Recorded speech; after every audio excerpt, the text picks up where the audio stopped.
Assalamualaikum warahmatullahi wabarakatuh. Selamat pagi, selamat sore, selamat malam bagi pendengar setia Dilan Digital Learning dari SMK Kesehatan Erlangga Balikpapan. Oke, perkenalkan nama saya Dina Dwi Banowati, bisa dipanggil dengan Ibu Dina.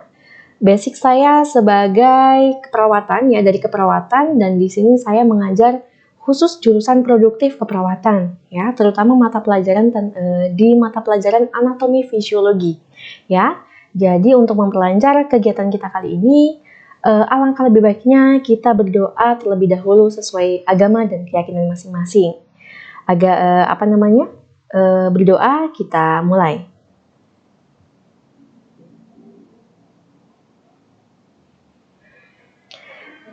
Terima kasih. Nah, untuk materi kita kali ini, kita akan membahas khusus mata pelajaran anatomi fisiologi atau yang biasa kita singkat menjadi ANFIS. Oke, pembahasan yang berikutnya adalah peredaran darah. Tadi kan ada 3 komponen, ada jantung, ya, kemudian ada pembuluh darah. Akan kita bahas sedikit saja. Kemudian ada darah, ya. Pembuluh darah dan darah kita akan bahas sedikit di peredaran darah, tapi sebelum itu akan saya jelaskan tentang peredaran darah dari seluruh tubuh sampai ke seluruh tubuh lagi. Nah, di sini ada perjalanannya. Bisa dilihat di dalam slide, ada berbagai macam contoh gambar ya. Tapi intinya sama. Nih, di sini ada organ kepala, leher, ada organ kepala tangan, kemudian ada paru-paru. Nah, itu adalah organ tubuh bagian atas. Kemudian organ tubuh bagian bawah, itu yang dimaksud bawah itu adalah bawahnya jantung. Ya, di bawah organ jantung ada hati, ada usus, ada lambung, ada ginjal, ada kaki, ya. Jadi organ tubuh yang berada di bawah jantung. Kenapa kita pisahkan organ tubuh bagian atas dan bawah? Karena mereka akan memasuki jantung melalui pintu yang berbeda. Jadi tidak sama-sama. Jadi mereka memiliki pintu yang berbeda. Nah, ya. Di dalam slide, di situ ada gambar di ujung bawah, di situ ada panah-panah. Nah, di situ adalah peredaran darah dari seluruh tubuh menuju ke seluruh tubuh lagi. Nah, ini adalah awalnya darah kotor dari mana? Dari kepala, dari tangan, dari paru-paru, ya. Masuk ke jantung melalui pintu yang dinamakan vena cava superior. Superior itu artinya atas, berarti organ tubuh bagian atas. Sedangkan organ tubuh bagian bawah mau masuk ke jantung itu melalui pintu yang namanya vena cava inferior. Ya, inferior itu bawah. Ya, jadi tidak masuk jadi satu pintunya, jadi beda-beda masuknya. Tapi tetap masuknya ke ruang yang sama. Ruang apa? Ruang atrium dextra. Ruang serambi kanan, ya. Dari seluruh tubuh masuk ke pintu, ya. Jadi ada kotak-kotak di atas yang berwarna merah, di situ saya ibaratkan sebagai pintu. Jadi kamu mau dari ruang satu ke ruang yang lainnya pasti melalui pintu. Jadi dari seluruh tubuh mau masuk ke atrium dextra melalui pintu. Di sini terdapat 2 pintu. Vena cava superior itu adalah untuk organ yang di atasnya jantung, kemudian vena cava inferior itu adalah pintu dari organ yang bagian bawahnya jantung, ya. Kemudian masuk ke ruangan yang namanya atrium dextra. Nah, atrium dextra, ingat di situ hanya menampung saja. Apa yang ditampung? Ingat, dextra itu adalah menampung darah kotor, ya. Banyak mengandung CO2-nya dibanding O2. Dari atrium dextra mau ke ventricle dextra tuh pakai pintu, ya. Namanya katup tricuspidalis. Jadi ketok-ketok, permisi, ya. Saya darah kotor dari atrium dextra mau masuk ke ventricle dextra. Nah, itu melalui katup tricuspidalis. Kemudian dari ventricle dextra itu kan masih darah kotor, ya. Kemudian mau dibersihkan dulu, berarti mau dimasukkan ke paru-paru, ya. Nah, berarti melalui pintu yang namanya arteri pulmonalis. Pulmo itu adalah paru-paru. Ya, setelah darah dibersihkan oleh paru-paru yang tadinya banyak CO2 menjadi lebih banyak O2-nya, kemudian dikirim lagi ke jantung, ya. Jadi dari paru-paru mau masuk ke jantung lagi, jantung mana? Sudah jelas jantung sebelah kiri, karena fungsi dari jantung sebelah kiri adalah menerima darah bersih, ya. Dari paru-paru masuk ke atrium sinistra melalui pintu yang namanya vena pulmonalis, ya. Kemudian dari atrium sinistra mau masuk ke ventricle sinistra. Masuk dulu melalui pintu yang namanya katup bicuspidalis atau nama lainnya katup mitral, ya. Kemudian dari ventricle sinistra didorong kemana? Ke seluruh tubuh. Tapi ada pintunya lagi yang namanya aorta, ya. Jadi aorta ini adalah pintu keluarnya darah dari jantung ke seluruh tubuh. Sedangkan pintu masuknya dari darah seluruh tubuh mau masuk ke jantung vena cava.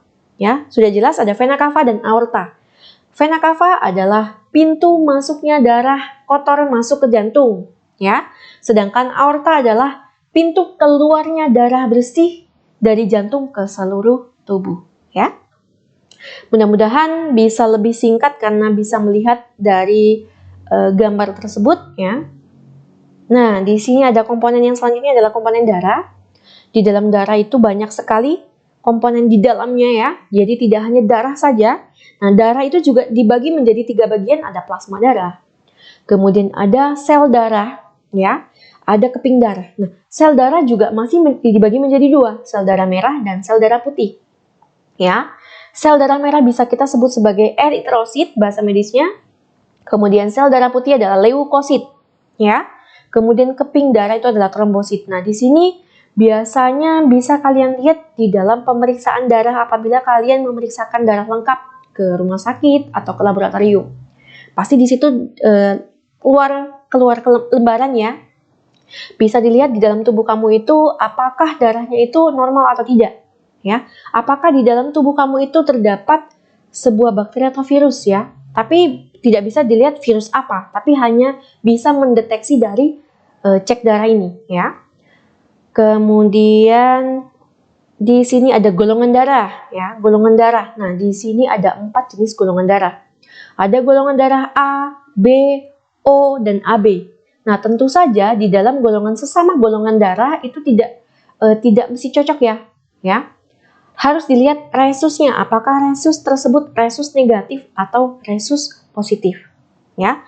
Bagaimana cara melihatnya? Tentu saja dengan cara mengecek golongan darah. Ya, mengecek golongan darah tidak mesti harus diambil darah perifer atau pembuluh darah yang di lengan, tapi cukup dengan menggunakan pembuluh darah perifer atau tepi itu sudah bisa mengetahui golongan darahnya, ya. Kemudian di sini ada gambar tuh, ada kalau golongan darahnya A, ya, dia menggumpalnya di mana? Oh, ternyata dia menggumpalnya di serum anti AB dan A, ya. Berarti hasilnya adalah golongan darah A. Kemudian kalau golongan darahnya B berarti kita bisa lihat yang menggumpal di mana? Serum B dan AB. Nah, kalau AB berarti ada di tiga tempat nih yang menggumpal. Ada A dan B dan AB. Kalau O bagaimana? Berarti tidak ada sama sekali yang menggumpal, ya. Itu adalah gambaran kasarnya. Dan untuk lebih jelasnya biasanya akan lebih detail lagi di ilmu tentang teknologi laboratorium medik. Nah, di situ akan lebih jelas lagi, ya. Nah, di sini kalau misalnya di sini ada tuh gambar donor darah. Jadi kalau misalnya ada seseorang yang membutuhkan donor darah, itu harus dicek golongan darah tersebut harus sesuai, ya. Kemudian selain golongannya sesama A harus dilihat resusnya itu apakah sesuai, apakah sama-sama negatif atau sama-sama positif, ya. Kalau misalnya yang kita berikan itu tidak sesuai, otomatis di dalam tubuh tersebut akan terjadi yang namanya shock. Shock, ya, tubuhnya langsung kaget, shock. Shock itu ada berbagai macam, ya. Ada hemoragik, ada shock hipovolemik, ada anafilaksis. Nah, di sini ada nanti akan kita pelajari kalau misalnya di ilmu penyakit dan penunjang diagnostik, ya, atau biasa kita sebut IPPD, ya. Tapi kalau anfis kita hanya mengupas di anatominya dan fungsinya. Nah, untuk pembahasan terakhir ini adalah tentang pemeriksaan jantung, ya. Jadi bagaimana sih cara memeriksa apakah jantung kita itu berfungsi dengan normal, atau kalau misalnya ada orang yang mengeluh dadanya sakit, sering berdebar atau sering ada keluhan. Nah, pemeriksaan apa yang akan dilakukan? Yang pertama adalah pemeriksaan yang bisa ditempuh oleh pasien tersebut adalah pemeriksaan EKG, elektrokardiogram. Elektro itu adalah kelistrikan, ya. Kardio itu adalah jantung, gram itu adalah gambar, ya. Jadi EKG ini adalah alat menggambarkan bagaimana keadaan jantung tersebut dari listrik jantung kita, Ya, tubuh kita tuh memiliki listrik atau ion-ion, ya. Ada natriumnya di dalam tubuh kita. Jadi ada listriknya, tapi tentu saja berbeda dengan listrik yang di dalam kehidupan sehari-hari atau kehidupan rumah tangga ya, berbeda. Nah, di sini bisa dilihat di gambarnya terdapat ada monitor, kemudian ada lembaran, kemudian di dalam lembaran tersebut keluar gambar yang seperti rumput, ya. Nah, di situ ada rumput, ya, ada banyak sekali. Kemudian ada elemen-elemen atau di situ lempengan atau pencetan-pencetan. Di situ ada berwarna ini kuning, hijau, merah, hitam. Kemudian ada 6 pion-pion kecil yang ditempelkan di dalam dada. Di dalam gambar tersebut kita bisa melihat bagaimana jantung itu bekerja dan ada masalah di jantung sebelah mananya dari gambar yang dihasilkan oleh EKG tadi, ya. Jadi pada pemeriksaan EKG diharapkan pemeriksaan pasiennya harus dalam keadaan rileks dan tidak boleh terpasang logam di dalam tubuhnya. Contohnya, mohon maaf untuk yang perempuan menggunakan jenis bra yang memiliki ada kaitan besi atau logamnya itu dilepas, kemudian jam tangan, cincin, kemudian kalung yang terdapat jenis logamnya itu dilepas terlebih dahulu, ya. Nah, di situ ada yang berwarna merah, hijau, kuning, hitam. Nah, di situ harus dipasang di area pergelangan tangan dan pergelangan kaki, ya. Warnanya tidak boleh asal sembarangan pasang, ya. Ada warnanya. Jadi untuk tangan kanan itu adalah merah, untuk tangan kiri adalah kuning, untuk kaki kanan adalah hitam, untuk kaki kiri adalah hijau. Merah, kuning, hitam, hijau. Ya, tidak bisa diganti-ganti warnanya, ya. Kemudian di situ ada lempengan. Nah, biasanya lempengan tersebut macam-macam. Ada yang berwarna di dalam pionnya, ada yang garisan warna di dalam lingkarannya. Nah, di situ ada warnanya. Ya, ada merah, kuning, hijau, coklat, hitam, ungu. Jadi ada 6 warna. Dan 6 warna ini letaknya tidak boleh sembarangan, sama seperti yang lempengan di tangan tadi, ya. Jadi urutannya adalah nanti ada gambarnya ya, bisa kalian lihat bagaimana cara pemasangannya. Dipasangkan melingkar dari dada depan sampai ke area dada kiri. Ya, kenapa di kiri? Karena letak jantung kalian itu sedikit menjorok ke kiri. Nah, kenapa tuh banyak, Bu? Nah, karena EKG ini adalah alat untuk melihat ukuran jantung, kerja jantung dari jantung keluar sampai ke jantung sebelahnya. Jadi ibaratnya jantung, kita harus melihat sekelilingnya, tapi tidak perlu memutar, hanya sekelilingnya saja. Ya, apakah terjadi pembengkakan, apakah terjadi sumbatan atau katupnya bermasalah itu bisa dilihat di EKG. Ya, tapi nanti ada pemeriksaan yang lebih pasti lagi, apakah terjadi sumbatan atau tidak. Nanti ada pemeriksaan lanjutannya. Nah, ini adalah pemeriksaan lanjutan apabila kita ingin melihat secara pasti, ya. Ekokardiogram, ya. Jadi ada kamera, alatnya hampir sama seperti alat USG, tapi dia khusus untuk jantung. Jadi melihat seberapa ukuran jantung kalian, apakah jantungnya itu ukurannya membesar ataukah katupnya bermasalah, bisa dilihat dari ekokardiogram ini, ya. Kemudian ada pemeriksaan bisa dilihat dari ronsen juga, tapi di dalam ronsen itu hanya sekedar melihat ukurannya saja, apakah ukuran jantungnya membesar atau tidak, ya. Tapi untuk melihat ke dalamnya sudah jelas kita harus memerlukan alat yang namanya ekokardiogram, ya. Jadi hampir sama seperti USG, ya. Alatnya harus diberikan gel, ditempelkan, ya. Kemudian pemeriksaan ini adalah pemeriksaan yang simpel tapi wajib dilakukan secara rutin, ya, apabila terjadi pasien yang ada keluhan-keluhan di dalam jantungnya atau di dalam dadanya biasanya, ya. Yang pertama adalah pengukuran tensi atau tekanan darah. Ini sudah pasti, ya. Harus dicek apakah tensi pasien tersebut selalu tinggi ataukah sebaliknya, ya. Kemudian yang selanjutnya adalah pemeriksaan nadi. Nah, pemeriksaan nadi di sini adalah agar bisa kita lihat apakah nadi tersebut hitungannya normal atau tidak, normalnya seberapa. Ya, nah di sini nanti akan saya jelaskan di mana saja letak penghitungan nadi, karena mungkin orang awam itu hanya sekedar taunya menghitung nadi itu hanya di pergelangan tangan, padahal tidak. Misalnya ada pasien yang, mohon maaf, kebetulan tangan keduanya tidak ada misalnya, kemudian kecelakaan, kita harus mengecek nadinya. Nah, tangannya nggak ada, di mana kita harus mengecek? Nah, ada beberapa tempat yang bisa dicek nadinya ya. Kita akan bahas di berikutnya. Nah, pemeriksaan jantung selanjutnya adalah pemeriksaan fisik jantung pada saat pasien itu periksa di poli ya, biasanya di poli jantung. Di situ ada alat yang namanya treadmill atau alat olahraga yang biasa digunakan untuk jalan atau lari di tempat. Nah, di situ ada alat yang disambungkan ke dalam monitor. Bisa dilihat di dalam layar tersebut bahwa si dokter tersebut melihat sama ya, sandi rumput kayak si EKG tadi, tapi dia tidak di print. Kalau di print EKG tadi, ya. Tapi kalau EKG kan tadi posisinya pasiennya harus tidur dan harus dalam keadaan tenang. Nah, sedangkan treadmill ini harus bergerak. Jadi harus melihat pada saat pasien tersebut itu bergerak, apakah kerja jantungnya itu masih normal atau tidak. Oke? Nah, pemeriksaan selanjutnya adalah pemeriksaan suara jantung. Apakah terdapat suara jantung tambahan atau murmur, ya? Yang biasa kita harus menggunakan alat yang namanya stetoskop. Oke? Nah, untuk pembahasan selanjutnya itu adalah pemeriksaan nadi, ya. Nah, di sini ada gambar dan terdapat bisa dilihat ada banyak sekali letak pemeriksaan nadi yang bisa kita kita periksa ke pasien apabila dalam keadaan pasien-pasien tertentu.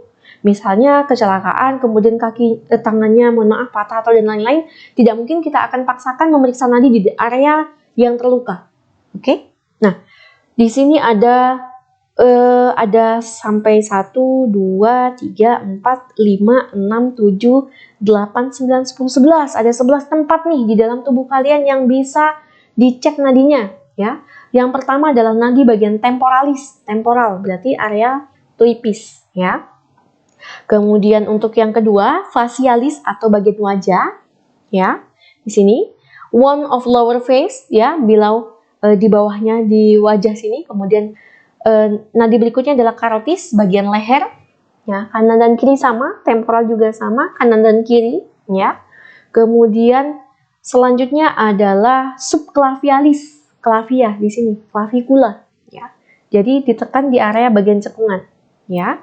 Kemudian saya ingatkan kembali pemeriksaan nadi tidak boleh hanya sekedar satu jari, tapi 2-3 jari untuk menekan. Ya, tidak begini atau bahkan ibu jari, tidak dianjurkan. Jadi pemeriksaan nadi itu menggunakan 3 atau 2 jari. Oke? Kita lanjut. Untuk letak nadi yang berikutnya adalah nadi ulnaris. Ulnaris itu bagian lengan bagian dalam, ya. Kemudian selanjutnya adalah brachialis, ya, di bagian siku, kanan dan kiri sama saja. Bukan berarti jantung sebelah kiri kita ngeceknya sebelah kiri saja, kita sama, ya.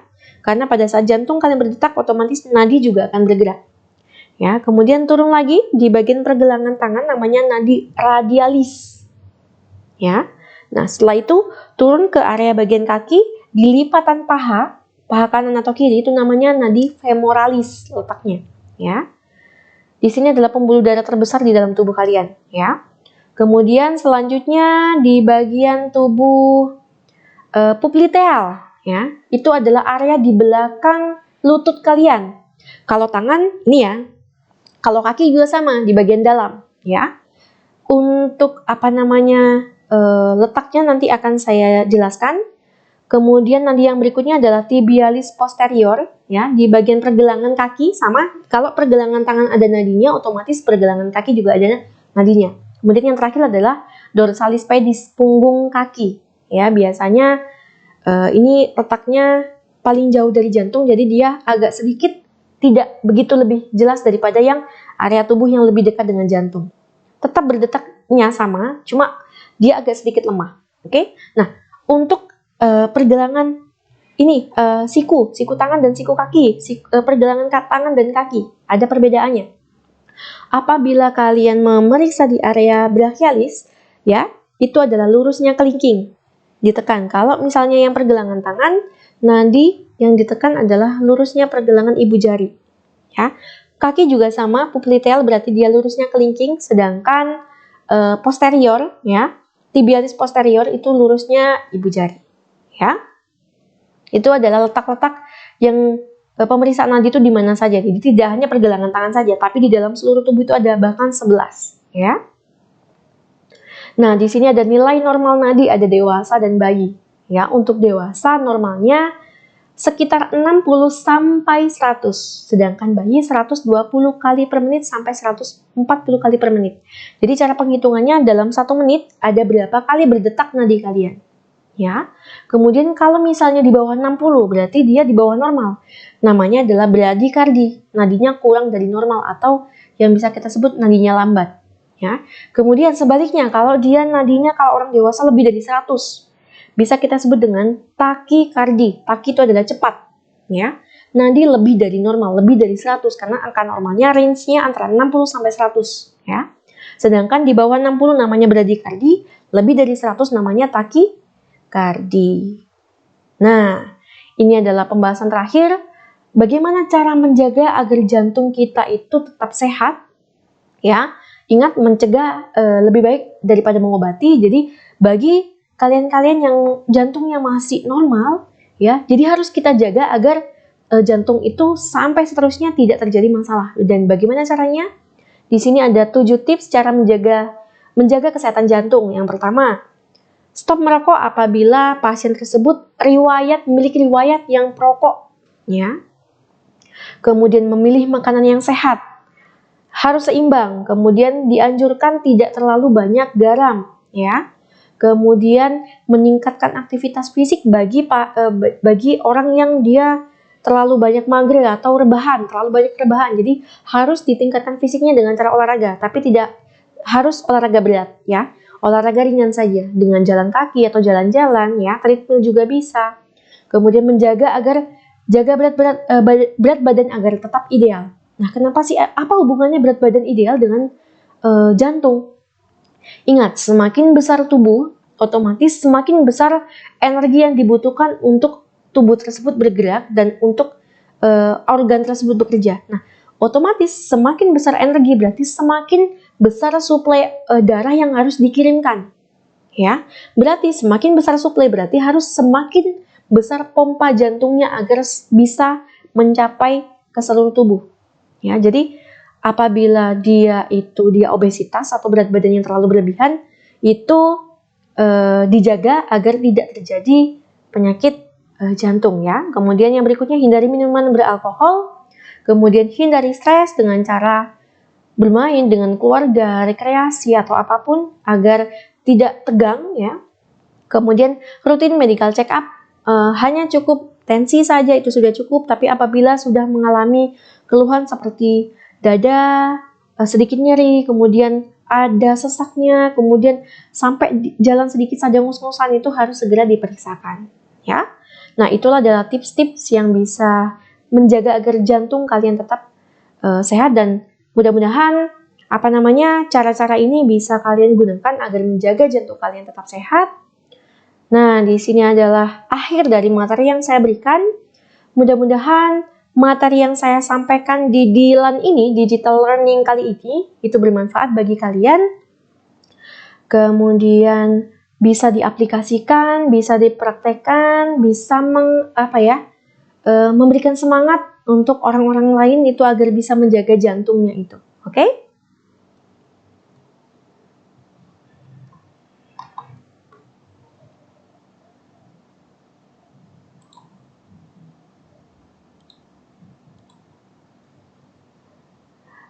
Itu saja materi yang bisa saya sampaikan, mudah-mudahan ilmunya bermanfaat. Saya ucapkan terima kasih karena sudah melihat, ya, dari materi yang saya berikan. Kemudian nanti akan kita lanjutkan lagi materi-materi berikutnya. Mudah-mudahan diberikan kesehatan semuanya. Terima kasih. Assalamualaikum warahmatullahi wabarakatuh. Sampai jumpa.